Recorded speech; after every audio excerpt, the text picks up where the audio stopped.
Meu nome é Adalto, sou da área da física e gostaria de tratar de um assunto, já que nós estamos debatendo, ou pelo menos discutindo durante esses dias, a questão do darwinismo. Eu gostaria de relacionar essa proposta com uma área, que é a área do DI, que nós temos visto aqui exposta por algumas pessoas. Eu gostaria de, especificamente, entrar dentro de uma área, da área de pesquisa. Eu gostaria de sugerir, por exemplo, o que vocês estão vendo aí. Evidências de criação é o tema da palestra. Seria isso algo apenas intuitivo ou ele pode ser científico também? Por exemplo, você sai andando por aí e encontra um castelo de areia na praia. Intuitivamente, você poderia dizer que esse castelo de areia não veio à existência por processos naturais, ou seja, da onda, do mar e coisas desse jeito. Mas, cientificamente, seria possível você dizer isso ou não? Ou seria só uma questão de intuição? Porque lembre-se que intuição muda de pessoa para pessoa. Você pode ter uma percepção, outra pessoa tem uma outra percepção, então nós teríamos várias percepções. A pergunta é se existe uma possibilidade de entendermos isso de uma forma direta.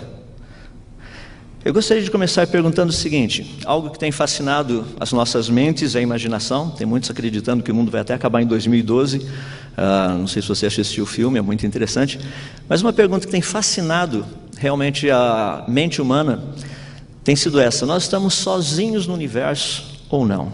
A segunda pergunta é como saber? Muita pesquisa tem sido feita a respeito disso. Eu creio que talvez você já tenha ouvido falar a respeito do SETI, Search for Extraterrestrial Intelligence, ou seja, Instituto de Busca por Inteligência Extraterrestre. Vocês estão vendo a sede lá em Mountain View, na Califórnia, um pouquinho do Rádio Observatório de Arecibo, onde algumas das pesquisas têm sido feitas. E nós temos uma lista bem grande de pessoas ou entidades, instituições, que têm contribuído para que pesquisas do SETI se tornem uma realidade. A missão principal do SETI é justamente essa: é explorar, compreender e explicar a origem, a natureza e o prevalecimento da vida no universo. Então, essa é a parte principal da missão desse instituto. Algo muito interessante, eu não sei quantos de vocês já ouviram falar, na década de 80, praticamente, desculpe, década de 70, Dr. Frank Drake, Dr. Carl Sagan, eles praticamente fizeram uma das primeiras mensagens que foi enviada ao espaço, uma mensagem, digamos assim, proposital.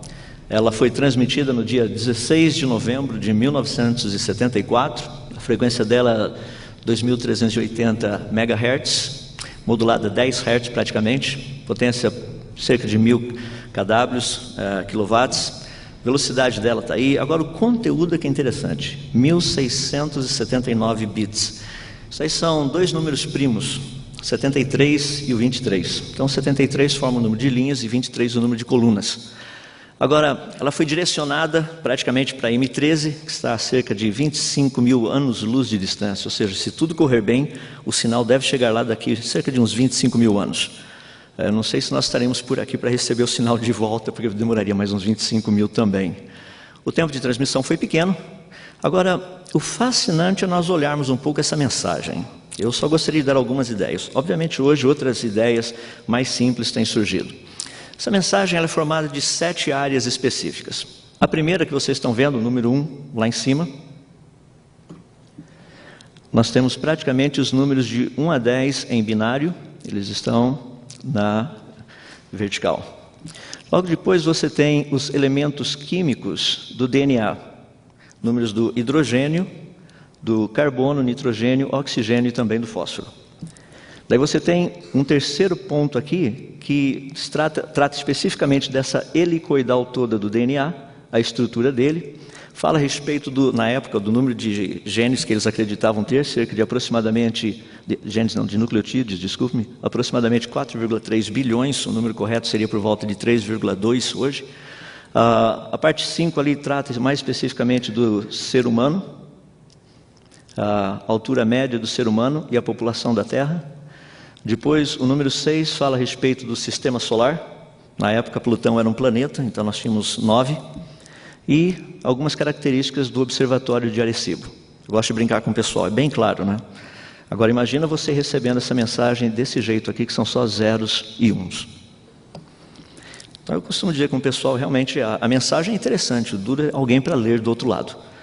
O que nós temos também feito a respeito disso tem sido o seguinte: existe muito trabalho realizado pelo SETI no sentido de pegar informação que está vindo do espaço e tentar decodificar para saber se realmente algum sinal que está vindo até a gente, ele tem alguma característica de vida inteligente por trás. Ou seja, se foi um sinal que nos foi enviado de uma forma proposital. Em última análise, a pergunta é essa: o que o Instituto SETI está procurando? O que eles estão procurando são sinais que indiquem a existência de inteligência. Essa é a ideia. Agora, segunda pergunta: que tipo de sinais? Sinais que não tenham sido produzidos por processos naturais. Essa é a ideia. Então, praticamente são sinais que possam ter sido enviados deliberadamente por uma inteligência extraterrestre. Então, existe um propósito. Não estamos procurando por qualquer coisa. A ciência, quando busca por vida extraterrestre, sinais de inteligência, ela está literalmente focada em alguma coisa. Então, vamos trabalhar um pouquinho sobre essa ideia. Nós temos a questão dos indicadores. Quais seriam os indicadores, portanto, que nós poderíamos encontrar vida inteligente fora do planeta Terra? Ou seja, o que nos daria evidência de que aquilo são provas de inteligência? Então nós temos a ideia dos sinais, mas sinais são quantidades mensuráveis que variam com o tempo, tanto tempo e espaço. Aqui vocês têm um exemplo que é o telégrafo, e aqui praticamente o código Morse internacional. Nós temos muitos tipos de sinais. Esse provavelmente é um bem conhecido, mas nós temos sinais também, sinais visuais em forma de letras, números, pulsos eletromagnéticos, como sinais que são recebidos pela televisão, rádio e celular, ondas mecânicas, sons. Nós temos inclusive os químicos, no caso, quando nós tratamos do código genético. Então nós temos vários tipos de sinal. Agora, o que chama muito a atenção, quando nós pensamos a respeito de sinais, são três áreas muito importantes: a questão da origem desse sinal, a detecção do sinal e a avaliação do sinal. Dentro desse aspecto, quando nós tratamos dos sinais produzidos, a procura é por fazer uma distinção entre sinais produzidos, são feitos por processos naturais, e outros por fontes inteligentes. Deixa eu dar alguns exemplos. Na área de processos naturais, nós temos, por exemplo, o batimento cardíaco. O batimento cardíaco, você pode trabalhar em cima disso com um eletrocardiograma, e você tem algumas ideias de como o coração está funcionando, algumas características do coração. São sinais. Nós temos a mesma coisa também sendo produzida pelo cérebro humano com um eletroencefalograma. Você também tem uma noção do que está acontecendo. Então, existem sinais que são produzidos por processos naturais. Nós conhecemos praticamente o jeito desses sinais. Eles têm um perfil. Por exemplo, periodicidade.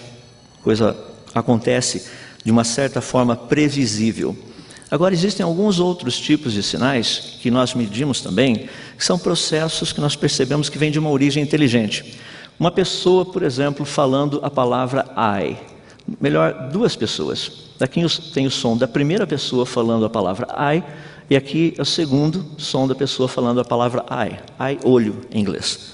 Então você tem duas pessoas falando a mesma palavra, e você percebe uma diferença, uma pequena diferença no sinal especificamente. Nós estamos tratando do quê? Sinais. Agora, qual seria a diferença desse tipo de sinal e um outro tipo de sinal? É justamente essa diferença que precisa ser feita para saber se algo que está vindo do espaço para cá poderia ser chamado de sinal produzido por vida inteligente ou não. Se nós olharmos esse aspecto de sinais vindo do espaço, aí nós temos uma questão muito interessante. Por volta dos anos 1960, lá em 1967, teve um pessoal que eles descobriram um pequeno sinal. Ficou conhecido como esse LGM1. O LGM1 nada mais é do que Little Green Man 1. O Little Green Man, vocês conhecem, ali tem um Little Green Man, o pequeno homenzinho verde. Então é um sinal vindo do espaço, sinal vindo de um extraterrestre. E a primeira impressão é que esse sinal seria um sinal relacionado com uma fonte inteligente. Foi feita essa proposta, foi trabalhado um pouco a respeito disso. No fundo, o que nós descobrimos é que isso nada mais era do que sinais enviados por um pulsar. Nada mais do que isso. Então não tinha nenhum problema. Não era um sinal de vida inteligente. Hoje, inclusive, os pulsares têm sido bem estudados, bem trabalhados. Então essa é a parte da origem. Detectar se a origem é uma origem inteligente ou se ele teria sido produzido por processos naturais. A segunda parte, que é também um desafio na área de sinais, eu gostaria de separar em duas, que é a área de detecção. O primeiro é, no certo sentido, no caso tratando de sinais vindo do espaço, por exemplo, encontrar a frequência certa. Você está circulando aí pela cidade com o seu carro e o rádio está ligado e você sai procurando por uma emissora. Então você fica apertando lá. Então nós temos uma faixa de frequência, que é uma faixa de frequência relativamente pequena para procurar. Agora, quando nós tratamos do espaço, daí a pergunta é, se estiverem mandando sinal para a gente, em qual frequência esse sinal está sendo mandado? Então já é um pouco mais difícil, a variedade é muito grande, a gama de possibilidades é muito maior. Então uma das dificuldades em termos de detecção do sinal, primeiro, é encontrar a frequência certa ou a maneira como esse sinal está sendo mandado. O segundo é algo assim muito interessante também, que é identificar o sinal corretamente. Por exemplo, você está circulando por aí, você resolve fazer uma viagem, vai lá para o interior, você pega o seu carro e o rádio do carro está sintonizado numa emissora aqui da capital. E você vai andando, à medida que você vai se afastando e o sinal vai ficando mais fraco, você percebe que dá um pouco de chiado no meio. E vai chegar uma hora que só vai ter chiado. A pergunta é, o chiado também é sinal inteligente ou não? Não, seu rádio continuou pegando tudo aquilo que ele está, entre aspas, ouvindo e foi decodificando. Foi decodificando em termos de som. Agora, imagine se nós pudéssemos fazer um pequeno exemplo. Vamos supor que o teu rádio, ele seja um rádio digital. Então ele recebe o sinal e transforma todos esses negocinhos, toda essa informação em bits. Então você tem literalmente 0 e 1. São os 2 bits fundamentais. Imagina que você tem praticamente lá, ao ouvir o seu rádio, você coloca isso numa pequena telinha. Então, em vez de você ouvir a música e ouvir o locutor, você está vendo uma lista de zeros e uns passando. Mais ou menos igual lá no Matrix. Aquele montão de 0 e 1 só virando. Se você estivesse observando apenas os números 0 e 1, você conseguiria fazer a distinção daquela parte que é o locutor ou a música e daquela parte que é chiado. Porque lembra que tudo seria apenas 0 e 1. É possível fazer essa separação? A resposta, tecnicamente, é sim, mas ela não é tão fácil quanto que se parece. Ela dá um pouco de trabalho. Por exemplo, dentro da avaliação, imagina que eu tivesse uma sequência dessa. Então aparece 0, 1, 1, 1, 0, 1, 0, 1, 1, 0, 1, 1, 0, 0, 1, 1, 0, 1, 0, 0, 0, 1, 0, 1, 0, 1 e coisas desse jeito. O que isso significa? Então existem várias possibilidades. Por exemplo, se nós agruparmos em 2 bits, essa sequência de números equivaleria àquele número que vocês estão vendo ali embaixo. Tá? Então esse é mais ou menos o 0, 0 equivale ao 0, 0, 1 equivaleria a 1, 1, 0 equivaleria a 2, 1, 1 equivaleria a 3. Então é só você pegar em grupos de 2, você monta a sequência que vocês estão vendo ali. E caso você tivesse 3 bits por número praticamente, então daí o 0, 0, 0 equivaleria a 0, 0, 0, 1 equivaleria a 1, 0, 1, 0 equivaleria a 2, 0, 1, 1 equivaleria a 3, 1, 0, 0 equivaleria a 4, 1, 0, 1 equivaleria a 5, daí 1, 0 equivaleria a 6 e 1, 1, 1 equivaleria a 7. Então você teria aquele outro número. Agora, o que nós poderíamos dizer a respeito disso, dessa sequência? Se ele fosse um único número binário, se você quiser escrever o número 1, 2, 3, 4, 5, 6, 7, 8, 9, é assim que você escreve em binário praticamente sem parar. Agora, qual delas? Porque essa é a parte difícil da avaliação. Você tem algumas opções. Qual dessas opções seria a correta? Então, a parte de avaliação de sinal é uma das partes mais difíceis de ser trabalhada. Seria fácil se nós recebêssemos sinais mais ou menos desse tipo. Imagina uma sequência de pontinhos ou de pulsos, como vocês estão vendo lá. Então, você recebe um pulso. espacinho de tempo, 2 pulsos, espacinho de tempo, 3 pulsos, espacinho de tempo, daí 5 pulsos, mais um espacinho de tempo, 7 pulsos, mais um espaço de tempo, 11 pulsos, mais um espaço de tempo, 13 pulsos, mais um espaço de tempo, 17 pulsos e assim por diante. Se você tivesse só essa sequência e depois ela se repetisse, o que aconteceria? Que sequência é essa, afinal de contas? Essa é uma sequência de números primos.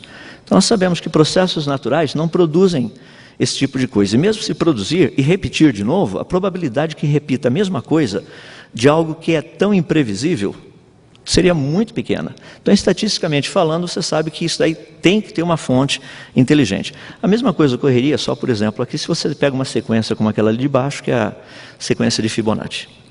Então, tratando com sinais, essa é uma parte assim bem interessante, a gente conhecer a origem, poder detectar e depois poder avaliar.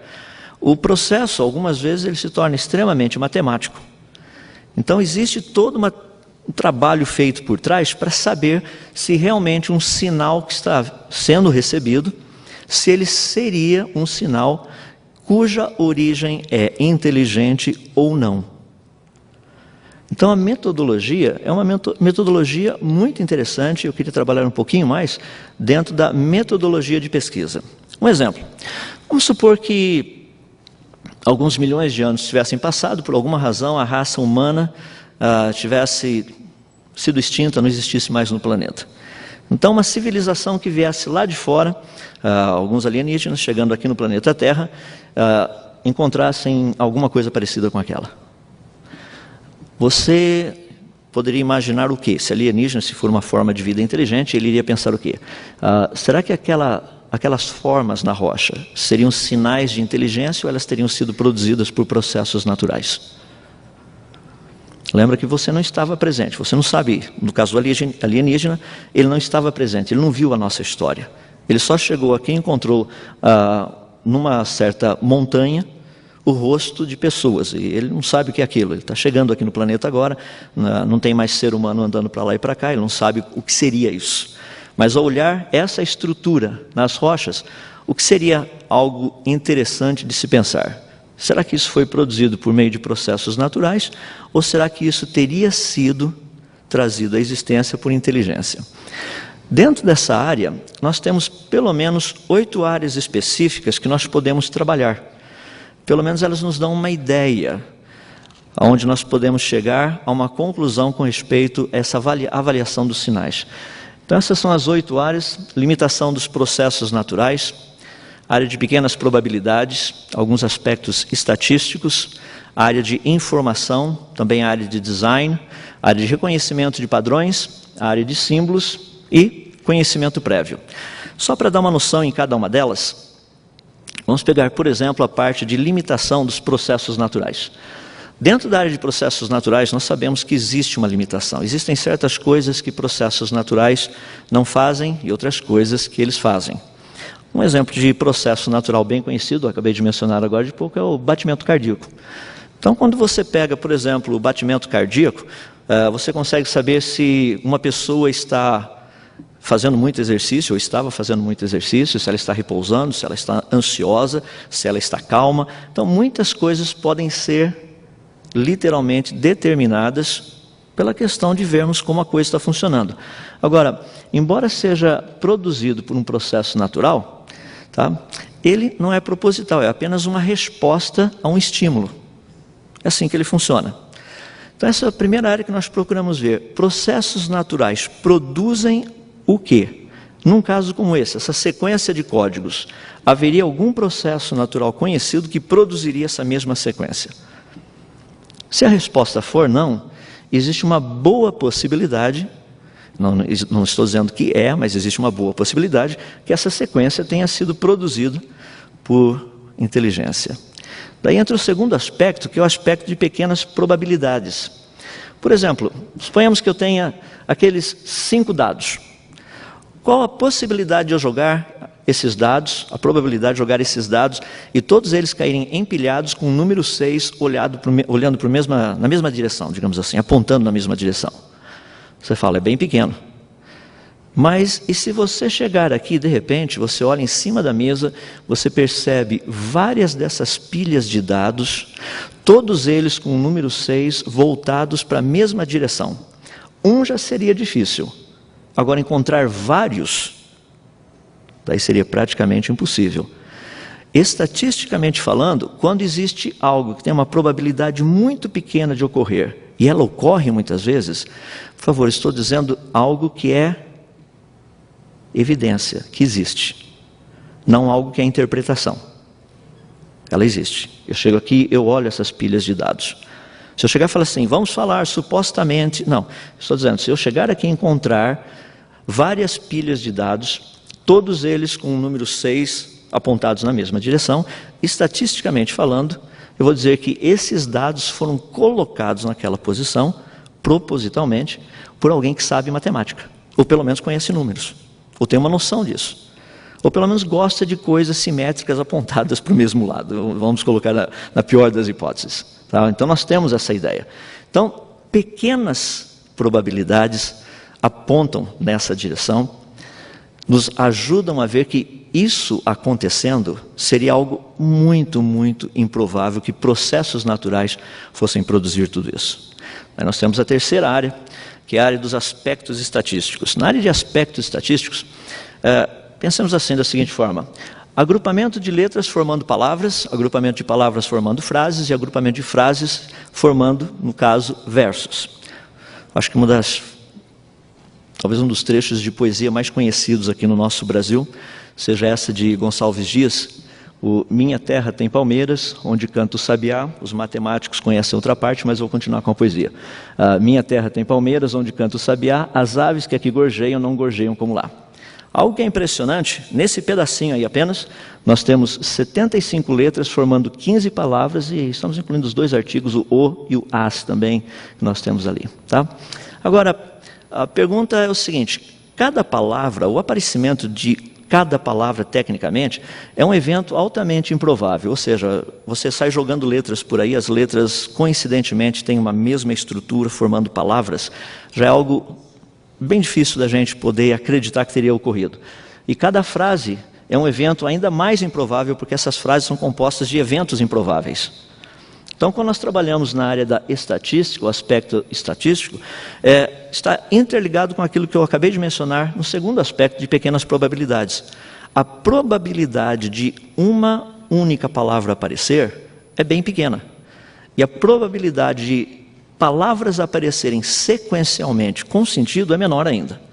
Agora, aí entra um outro aspecto que faz parte da avaliação dos sinais.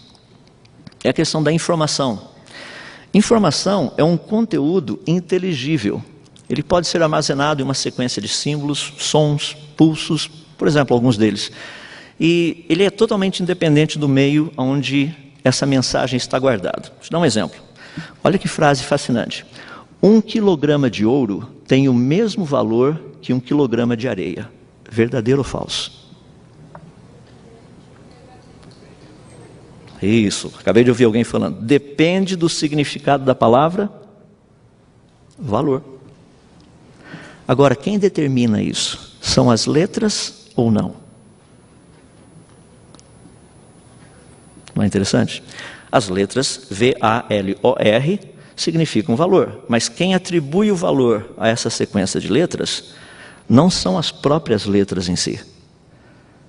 Então eu posso ter verdadeiro no sentido se for valor em termos de quantidade, porque 1 quilograma de ouro equivale à mesma quantidade de 1 quilograma de areia.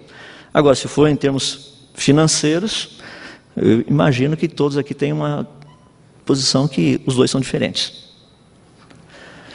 Observe essa situação que nós temos aqui.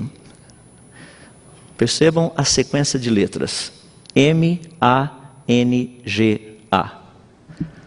M-A-N-G-A. M-A-N-G-A. 3 vezes aparece a palavra manga, com 3 significados diferentes. Uma é a manga fruta, a outra é manga de camisa, a outra é manga caçoar, terceira pessoa de singular. Quem define o significado do conteúdo sendo que as letras são as mesmas. Então as letras por si só não dão o conteúdo. Eu coloco um outro exemplo, pegando o outro lado agora. Como é que você fala casa em português? Obviamente está ali, em inglês está aqui, em francês está ali. São letras diferentes, mas o conteúdo de informação é o mesmo, não muda. Então a ideia de informação é algo muito importante, porque a informação independe do meio e muitas vezes independe até mesmo do código utilizado. Qual a origem dessa informação? Um quinto ponto, que é muito importante, aí o aspecto de design. Por design, nós entendemos o que nós chamamos de restrições, ou seja, otimização por meio do gerenciamento de restrições. Nós temos praticamente dois tipos de restrições. Nós temos as restrições, as variáveis e as restrições constantes. Vou tentar dar uma ideia para facilitar um pouquinho. Restrição variável, restrição constante. A constante é o quanto de dinheiro você recebe, ou de mesada ou para gastar durante o mês. E as variáveis, literalmente, elas significam aonde você vai gastar isso daí. Ou seja, eu tenho um salário, eu tenho uma quantidade fixa de dinheiro que eu sei que eu vou receber durante o mês. E eu tenho que gerenciar como que eu vou gastar esse dinheiro. Esse é o processo que nós chamamos de design. Se você perceber, essas cadeiras têm um design, porque elas foram feitas de tal forma a otimizar certas questões. O seu corpo, no caso, seria a restrição constante. Ou seja, tem que colocar você sentado, aí é você. A gente não vai colocar uma planta, um chachinho, coisa parecida.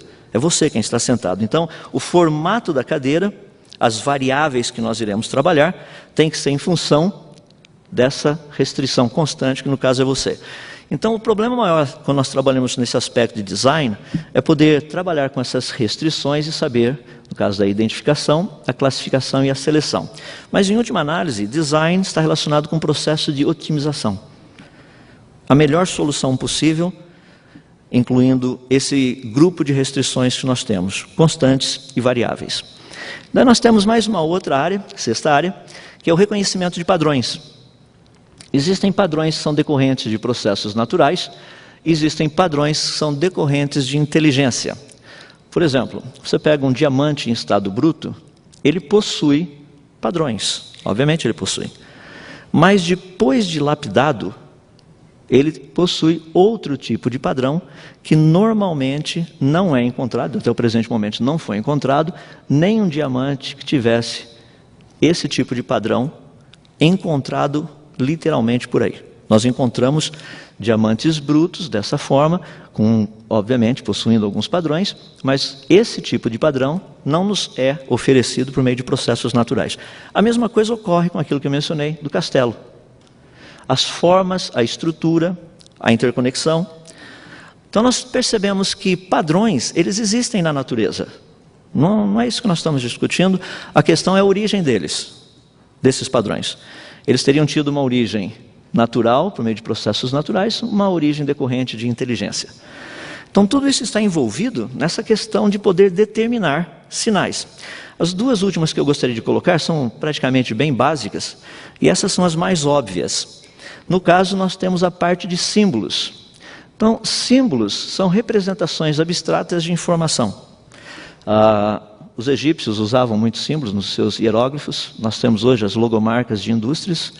E nós temos muitas pinturas rupestres espalhadas aí pelo mundo afora, onde você percebe uma simbologia sendo utilizada.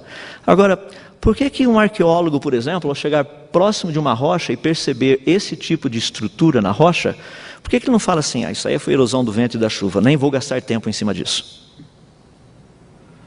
Porque símbolos são reconhecidos como sinais de inteligência, ninguém mais tem dúvida disso. A mesma coisa ocorre quando você vê uma pintura rupestre como essa daqui.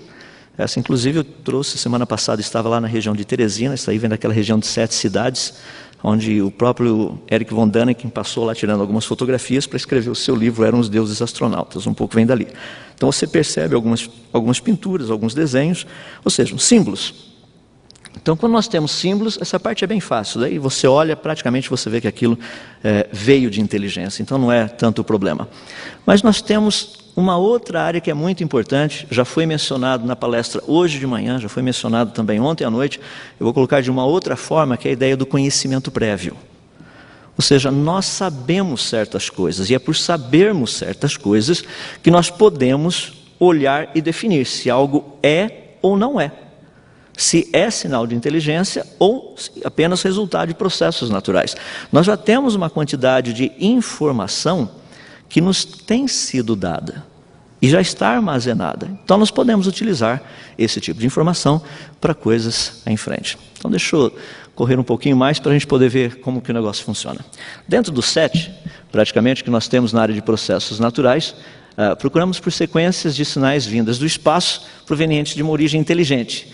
Elas devem possuir propriedades que não poderiam ter sido produzidas por processos naturais. Na área de pequenas probabilidades, as pequenas probabilidades de que essas sequências intencionais teriam sido formadas por processos naturais é praticamente zero, demonstrando uma origem inteligente. Ou seja, pequena probabilidade de ter sido produzido por um processo natural. Nos aspectos estatísticos, eles devem demonstrar que a forma de uma sequência de sinais de origem inteligente não ocorreria aleatoriamente, por possuir uma sequência improvável de sinais. Deixa eu dar um exemplo. A próxima palavra que eu irei falar começa com a letra...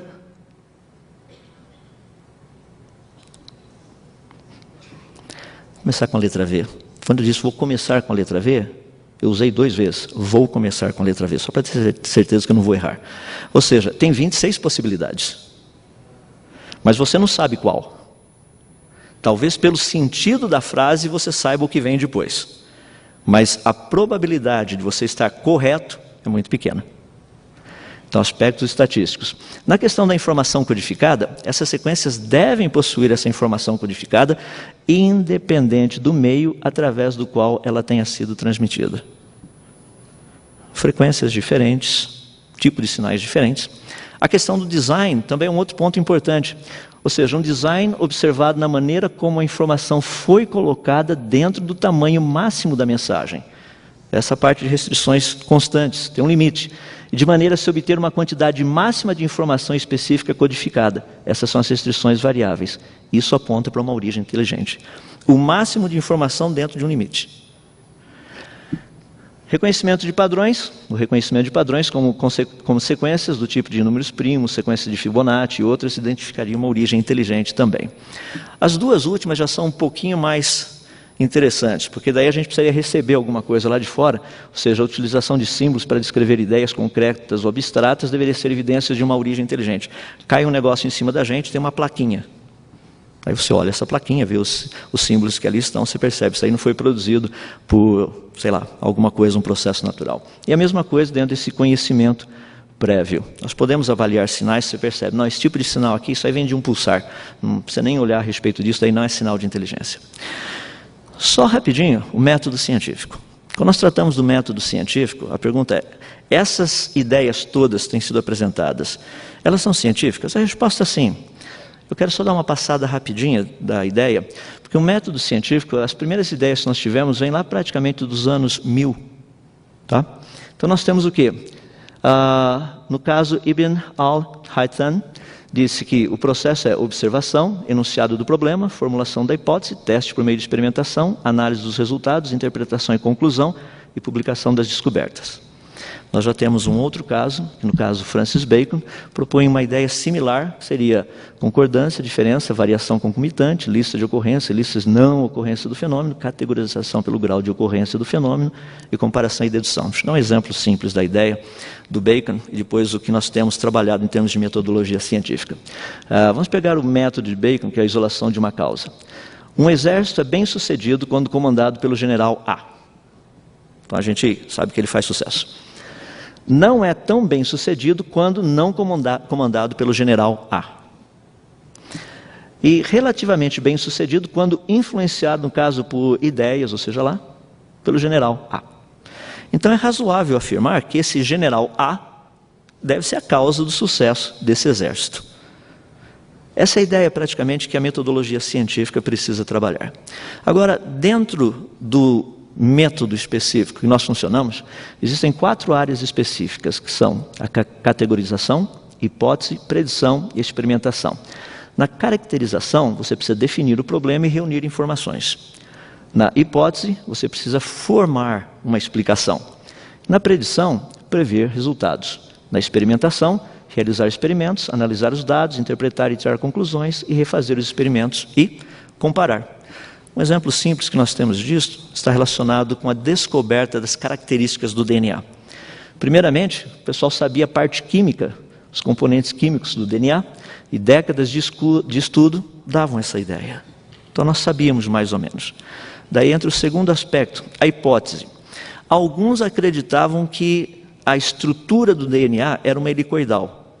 Dentro desse grupo, alguns achavam que essa helicoidal era dupla, no caso Francis Crick e o James Watson, e pelo menos um que nós sabemos, ele achava que essa helicoidal era tripla, no caso o Linus Pauling. A proposta foi o seguinte, Francis Crick e James Watson acreditavam que essa helicoidal era dupla. Portanto, se fosse feita uma imagem usando difração de raio-x, você teria um padrão da letra X. Então essa é a predição. O que aconteceu? Um grupo de pesquisadores do King's College, Rosalind Franklin, Maurice Wilkins e Raymond Gosling, produziram essa imagem, que foi conhecida como Foto 51. Acho que daí vem a ideia onde o pessoal confunde com Área 51. Isso aí foi a Foto 51, mostrando justamente esse padrão. Até aí tudo bem. Então, olhando de uma forma geral, esse é o pacote todo que nós temos. Então, entrando na reta final. É o que a gente está debatendo. Ou pelo menos discutindo, apresentando ideias. Eu gostaria de usar uma frase, porque quando nós tratamos, isso é um assunto bem delicado. Ou seja, geração espontânea ou criação. Surgiu espontaneamente ou existem traços de uma inteligência por trás. Professor Dr. Jonatas Machado, da Universidade de Coimbra, Faculdade de Advocacia, disse o seguinte: não é função da ciência tentar provar como o universo e a vida teriam vindo à existência espontaneamente, mas sim como o universo e a vida vieram à existência. Espontaneamente pode ser uma das respostas, mas não a única. Estão abertos ao questionamento. Um exemplo simples que eu gostaria de tratar é justamente a origem das leis da natureza. Precisamos entender um pouco para explicar a natureza. Lembrem-se que nós, cientistas, o pessoal que trabalha na área de pesquisa, nós não estamos criando as leis, nós estamos apenas descobrindo. As leis já existiam, é que nós não sabíamos. Pega, por exemplo, o universo um pouquinho ao nosso redor. Vou pegar, por exemplo, uma forma mais interessante, o sistema solar. O Sol, os seus 8 planetas. Como nós poderíamos trabalhar isso daí? Então, algo que é muito interessante, nós sabemos que a natureza, de uma forma geral, ela é formada por matéria e energia. Não vou entrar nos detalhes, que tipo de matéria, que tipo de energia, mas de uma forma geral, matéria e energia. Em termos de matéria, partículas, pode ser átomos, partículas subatômicas, moléculas, esse tipo de coisa. Energia, energia que a gente conhece, se quiser incluir energia negra, se quiser incluir matéria escura e fria, seja lá o que for. E nós estudamos essas duas, matéria e energia, dentro do contexto de espaço e tempo. A visão naturalista, praticamente, procura explicar todas as coisas mais do ponto de vista matéria e energia. Agora, nós temos, sem dúvida, o aspecto de informação. Ele faz parte. Então, nós não temos apenas duas entidades básicas, teríamos que explicar a origem da matéria, a origem da energia, a origem da informação. Porque nós percebemos isso no universo ao nosso redor. Isso está relacionado mais com a ideia do criacionismo. Eu não vou entrar em detalhes do criacionismo, só quero deixar claro que existe o criacionismo religioso, que é aquele que está baseado em pressuposições religiosas, e o criacionismo científico, que não se baseia em pressuposições religiosas, embora tenha implicações religiosas.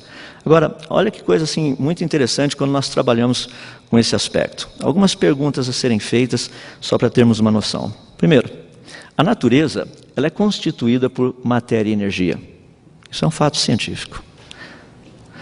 Também é um fato científico que matéria e energia obedecem às leis da natureza. Ninguém tem dúvida disso, nós inclusive estamos descobrindo isso. Agora, matéria e energia não criam as leis da natureza, isso também é um fato científico. Portanto, o que nós podemos dizer, sem medo de errar, é que as leis da natureza não foram criadas pela natureza.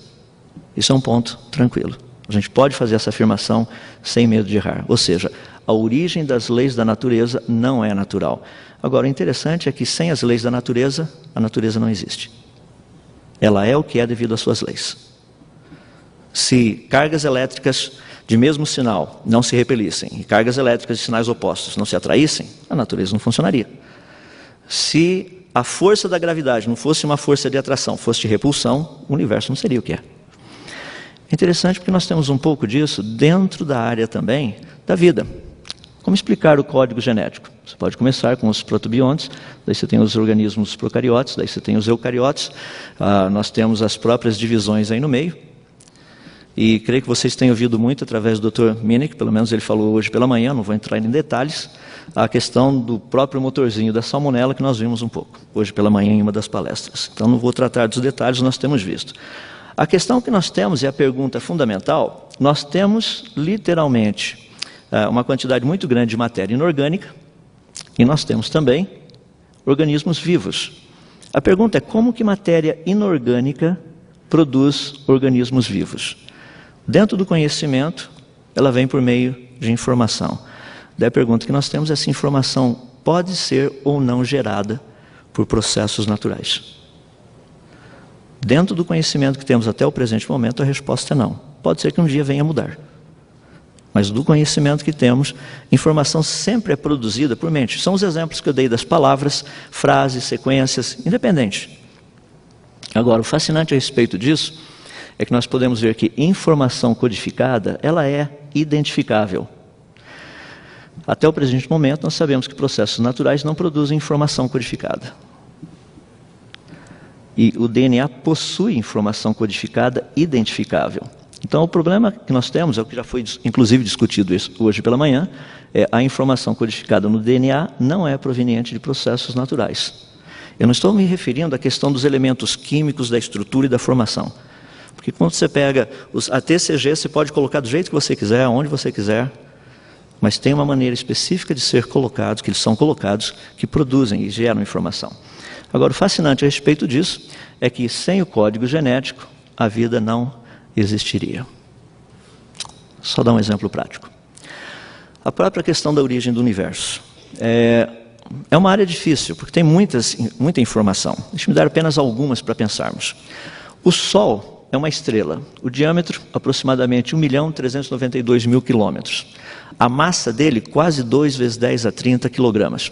O volume dele, dá para ter uma ideia do tamanho, cabe em cerca de 1.300.000 terras dentro dele. Produção de energia, cerca de 4 milhões de toneladas de matéria e energia são transformadas por segundo.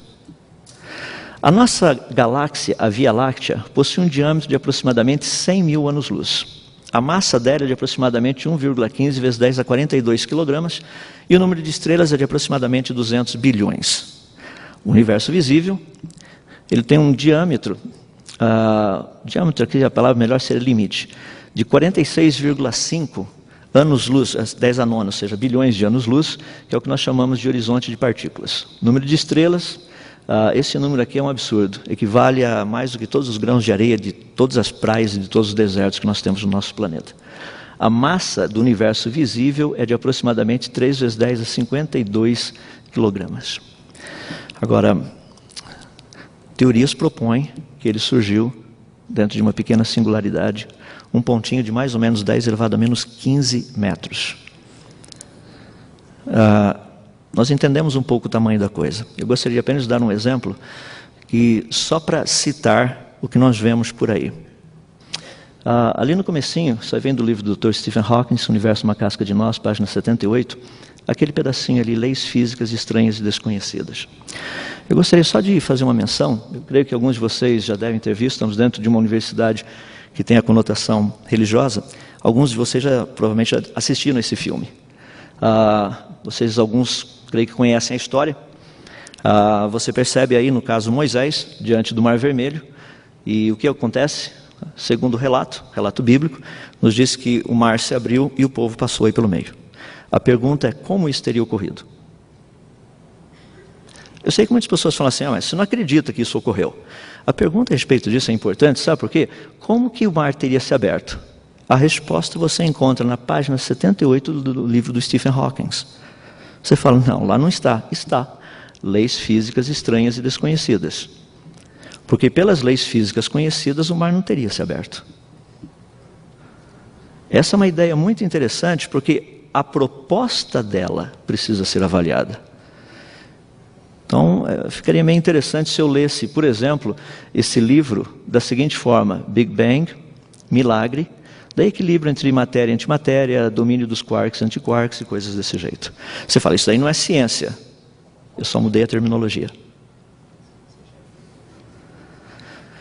Para concluirmos dentro desse aspecto, a própria origem do universo, nós temos a ideia material básico da nossa estrela, que é o Sol. A massa dela está aqui, já havia dito, o diâmetro. Um pouquinho da densidade, é um meio absurdo, 1,4 vezes 10 a terceira quilogramas por metro cúbico.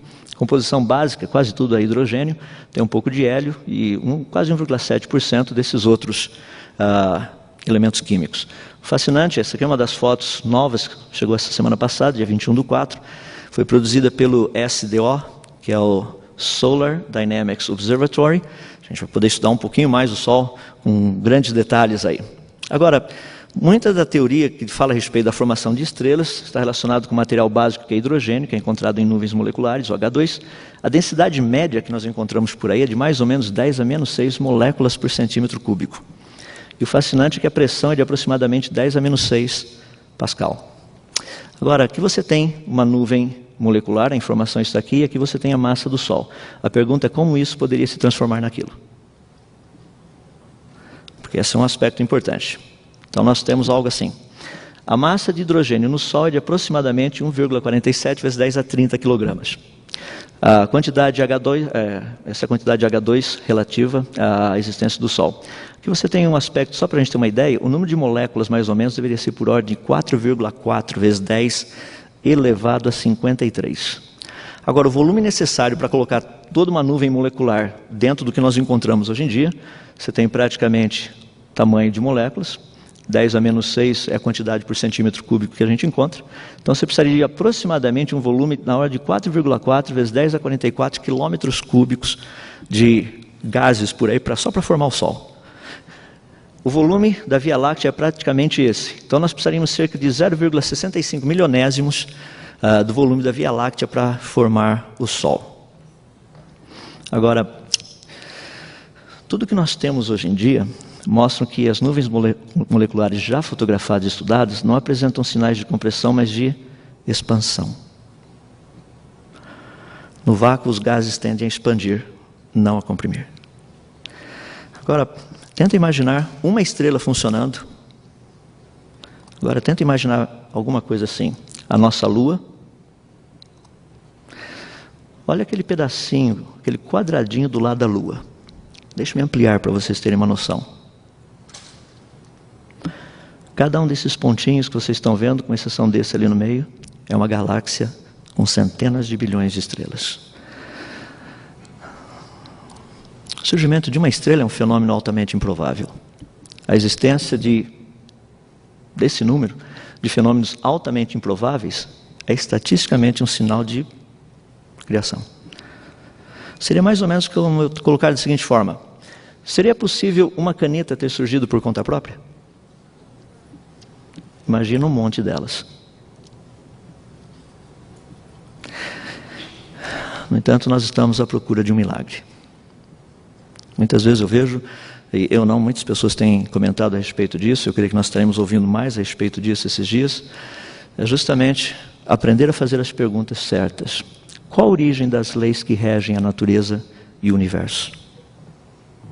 Nós sabemos a resposta, não é a natureza. Qual a origem do código genético que constitui a base da existência da vida e do prevalecimento das formas de vida? A origem do código não são os processos naturais. A pergunta que nós temos, portanto, é a seguinte.